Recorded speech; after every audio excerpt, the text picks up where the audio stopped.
Et salut toute l'équipe, salut tout le monde. J'espère que vous allez bien. Ça fait un moment que je n'ai pas posté de vidéo pour des raisons particulières. Tout simplement, j'avais beaucoup trop de boulot. Mais ça ne m'empêchait pas de suivre quand même l'actualité et ça ne m'empêchait pas d'avoir quand même très très très envie de pouvoir réagir à certaines choses. Malheureusement, je ne pouvais pas, manque de temps, manque de sommeil, beaucoup de boulot. Mais bon, peu importe, c'est pas grave. Mais je tenais impérativement à me dégager du temps, au moins un peu de temps sur mon temps de repas, pour que je puisse au moins faire une vidéo et, euh, réagir un petit peu à tout ce qui se passe avec les élections qui se passent et tout ce qui se passe en France. Ça fait beaucoup de ce qui se passe, mais c'est pas grave, ça se passe bien. Heu, Parce que on arrive quand même à un tournant de l'histoire qui est assez historique et je pense que réagir à ça, donner son point de vue et essayer de voir un peu, essayer d'avoir un point de vue objectif de manière à ce que les gens qui sont indécis ou matrixés puissent un peu voir, les choses différemment. Alors moi, il faut savoir que le premier tour, j'ai pas voté, j'ai pas pu voter et je m'y suis pris vraiment très tard. Le deuxième tour, bah, j'ai encore rien foutu, donc je vais essayer de voir si je peux aller voter, me blâmez pas, mais à mon avis, ça devrait se faire. Et autant vous dire que, bah, c'est un peu compliqué parce que quand on voit la stratégie actuelle qu'Emmanuel Macron a mis en place, on a 2 possibilités. Soit on se retrouve avec un mec qui est jeune, qui a des idées et qui est dans la protection sociale, on va dire entre guillemets, dans la protection sociale et dans l'envie de protéger sa patrie, ses citoyens et sa nation. Ou soit on va avoir quelqu'un qui est complètement, moi de mon point de vue, hein, complètement allumé, c'est Jean-Luc Mélenchon, qui, qui a tenu des propos, quand même assez aberrants et bon, on les connaît, on va pas les citer ici. Mais, voilà et bon, les 2 politiques ne me conviennent pas, mais on n'a pas trop le choix, il faut voter, hein. Donc, le seul problème pour ça, c'est que, bah, toute la gauche s'est mis en un seul point et ça me pose problème et ce qui est marrant, c'est que, bah, j'ai pas le souvenir que toute la droite se sont rassemblés tous en un seul point. Au contraire, la droite est restée solidaire et droit dans ses bottes, et ils n'ont pas ramené, du Zemmour et cetera et cetera. Ce que je trouve regrettable, c'est qu'on ne voit pas beaucoup on n'entend pas beaucoup parler Marion Maréchal Le Pen. Je l'ai trouvée vraiment très qualitative sur les débats qu'elle avait menés à la télévision que j'ai pu suivre sur YouTube. Heu et c'était vraiment, je l'avais trouvé vraiment très bien et je pense qu'elle, elle ferait par exemple un super premier ministre. Non seulement ce serait une femme, déjà et ça changerait un peu des mecs. Donc pour moi, je pense que la meilleure personne qui pourrait être premier ministre, ce serait, Maréchal Le Pen. Quoique, bon, bah, après on ne sait pas, hein, on n'a jamais vu, mais bon voilà quoi. Hem Avec tout ce qui se passe, on a vraiment, des débordements qui sont vraiment significatifs, notamment sur les manifestations. On a un soulèvement de pas mal d'étrangers, qui, expliquent, leur point de vue et pourquoi ils vont voter Rassemblement national et je trouve que ces étrangers-là, c'est eux qu'on devrait écouter parce qu'ils ont aucune raison qui justifie de voter, heu, pour le Rassemblement national heu, qu'un Européen ne peut concevoir. C'est-à-dire, moi, on m'a déjà fait la réflexion quand je disais: «Oui, mais le RN, ils ont ça, il y a ça qui me plaît pas. Il y a ça qui me plaît pas, mais il y a ça qui est bien. La LFI ou la gauche, il y a ça qui me plaît pas, mais il y a ça qui est bien. Mais si je dois voter là, maintenant, dans l'immédiat, je pense que je voterai RN». Et les gens me disent: «Quoi? Mais mais mais t'es pas t'es étranger, enfin, t'es étranger, t'es à moitié noir, pourquoi tu devrais voter RN et tout? T'es un ouf et tout, nin nin». Je dis: «Mais oui, mais justement, si des étrangers vont voter pour le Rassemblement national, je trouve que c'est extrêmement important de les écouter». Et donc, de plus en plus de personnes se lèvent, heu ouvrent le micro et discutent, et racontent leur envie de voter, l'extrême droite ou la droite ou peu importe, enfin, en tout cas le Rassemblement national, et ça s'explique pour plusieurs raisons. Je vous donne un exemple. Le Vous pensez que la petite mamie, qui vit dans une cité où il y a des guetteurs et des deals à gogo, qui se fait, menacer, peut-être même agresser ou qui se sent pas en sécurité ou des jeunes filles qui doivent rentrer du boulot tard le soir et qui doivent passer par des ruelles sombres et qui ont peur de se faire agresser et qui sont on va dire que ces personnes-là sont des étrangers, hein, on va dire des maghrébins, des noirs, des arabes et cetera et cetera et ces personnes-là qui se sont pas en sécurité, à votre avis, au bout de, 5-6 ans, 10 ans, dans une situation pareille. vous pensez qu'ils vont voter qui? Pour un parti qui va se dire, un parti qui dit on va faire venir plus d'étrangers parce que c'est le bien commun, c'est comme ça, c'est l'humanisme, nanana, nanana. Ou un parti qui va dire stop, on limite le flux migratoire, les délinquants, on serre la vis, etc., etc. Pensez sincèrement que ces personnes-là vont voter contre ce type de réforme? Bien sûr que non. C'est pas pour rien que dès le premier tour, on a eu presque 90% des communes qui ont voté pour le Rassemblement national. Et ça, ce n'est pas rien. Il faut quand même prendre en compte ça. Et donc, parmi ces étrangers-là, on va écouter un mec qui dit il est arabe, marocain, je crois, et qui va nous expliquer les raisons pour lesquelles il décide, lui, de voter le Rassemblement national. Allez, c'est parti. Alors, un homme de 72 ans est décédé pour un faitement de bruit. Écoutez, il faut aller voter Marine Le Pen.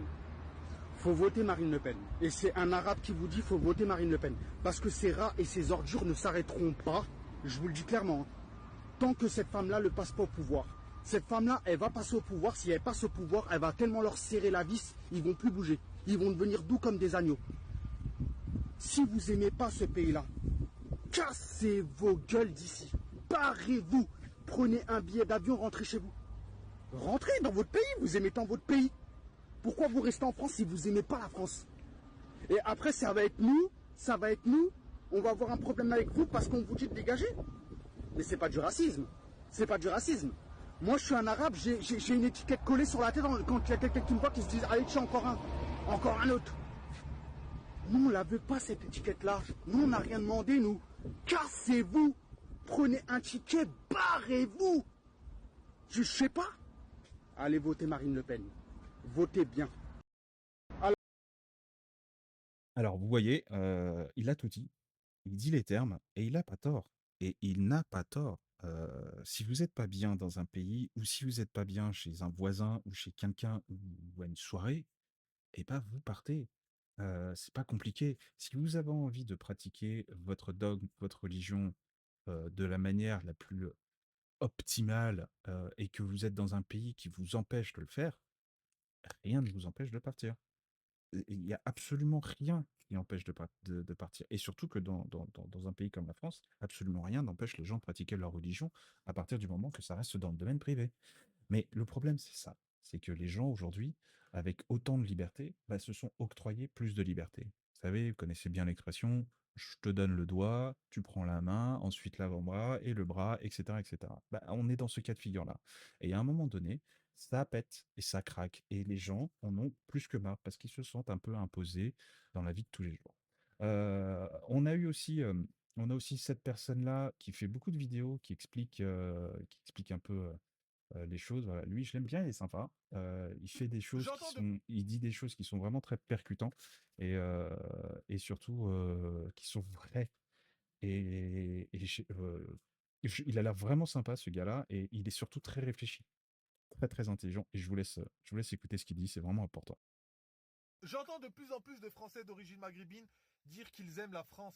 C'est pas un peu trop tard, les gars? On était où lorsqu'il fallait se révolter contre tous les Français d'origine maghrébine et tous les Maghrébins qui disaient nique la France? On était où lorsqu'il fallait manifester après les attentats terroristes? Alors oui, c'est bien de dire qu'on aime la France, y a pas de souci.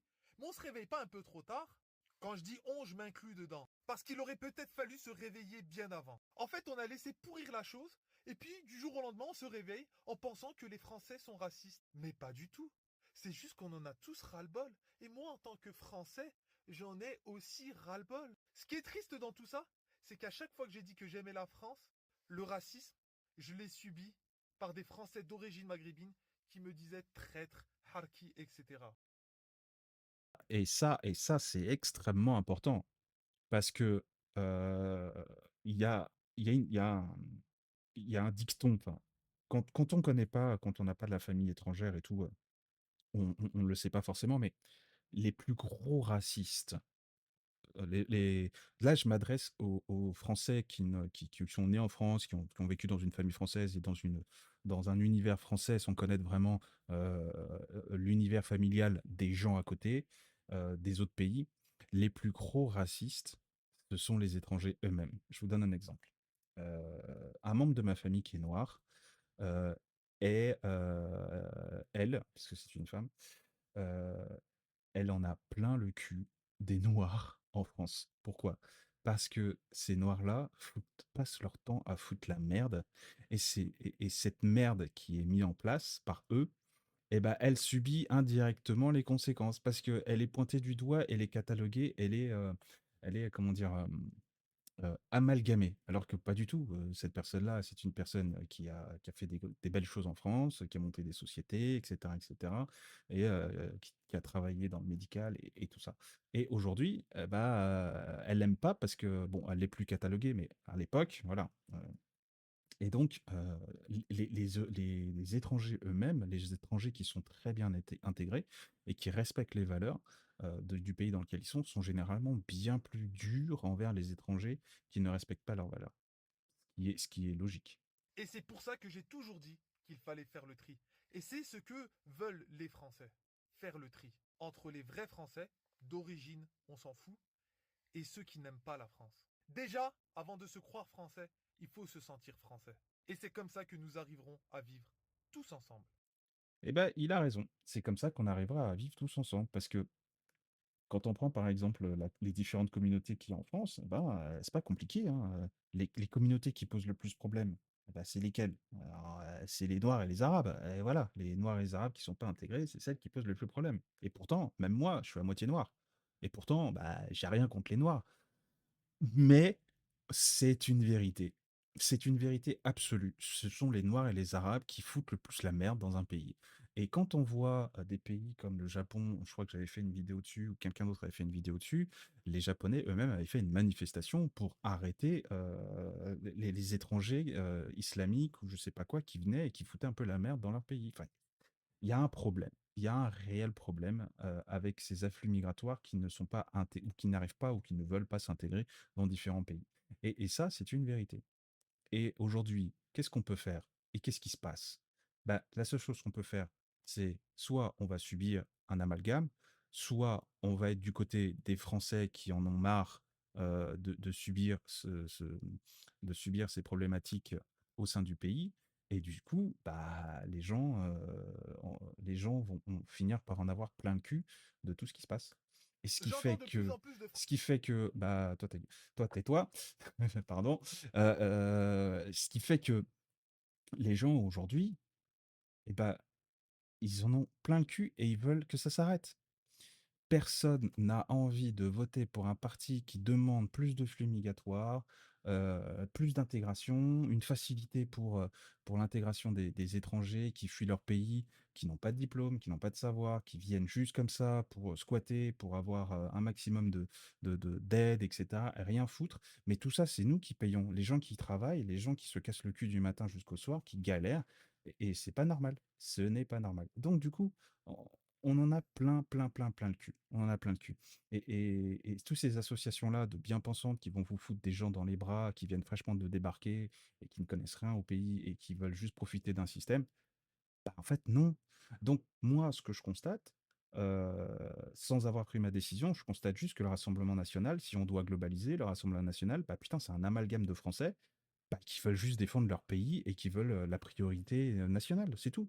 Mais je n'ai pas eu le sentiment que le Rassemblement national est un pays, le Rassemblement national est un parti qui veut mettre tous les étrangers dehors. Enfin, moi, je me sens pas du tout traumatisé, je me sens pas en panique de dire oh, si le Rassemblement national va passer, mon Dieu, je vais me faire mettre dehors. Mais absolument pas. Je ne me sens absolument pas visé. Les seules personnes qui se sentent visées, c'est les gens qui vont profiter d'un système. Et donc, voilà, si vous vivez des APL et que vous vous sentez en danger, bah, posez-vous les bonnes questions, bougez-vous le cul, quoi. C'est comme en Suisse, là, la nana en Suisse qui est restée 40 ans en Suisse, mais qui a jamais travaillé de sa vie. Et puis, quand on lui a supprimé, je sais pas quoi, ses allocations, bah, elle est partie se plaindre en disant ah, vous avez supprimé les allocations, ça fait 40 ans que je suis en Suisse. Ouais, mais vous avez travaillé combien de temps, madame? Bah, j'ai jamais travaillé. Oh, bah, dehors. Elle a été mise dehors. Voilà.